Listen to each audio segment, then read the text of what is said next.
Il est passionné par le monde du cheval, il a une mémoire extraordinaire, il retient tout.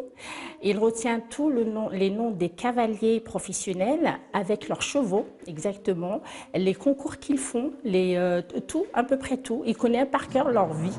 Depuis, Ryan est devenu le chouchou de ses cavaliers. Ils l'ont pris en amitié. Les 30 kilomètres qui le séparent du centre équestre lui sont comme un sas pour déstresser. Ces 2 dernières semaines avec sa marraine, il enchaîne les parcours parce que jeudi prochain, c'est le grand jour. Ryan sera au salon du cheval, Ryan sur la grande piste. Tous les enfants ont un rêve et celui de Ryan, c'était...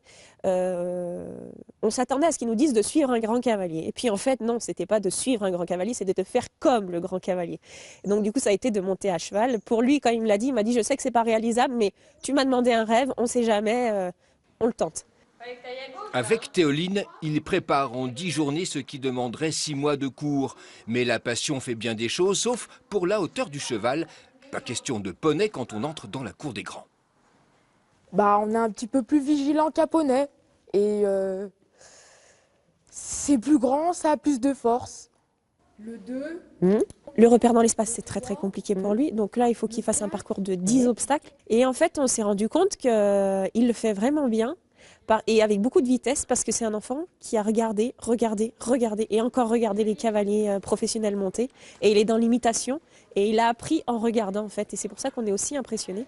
Oui, je me dis, waouh, c'est génial. C'est un exploit, devenir le premier autiste de l'histoire à aller aux Longines. Une épopée qu'il vivra avec ses proches et les médaillés olympiques qui l'attendent de pied ferme, porte de Villepinte.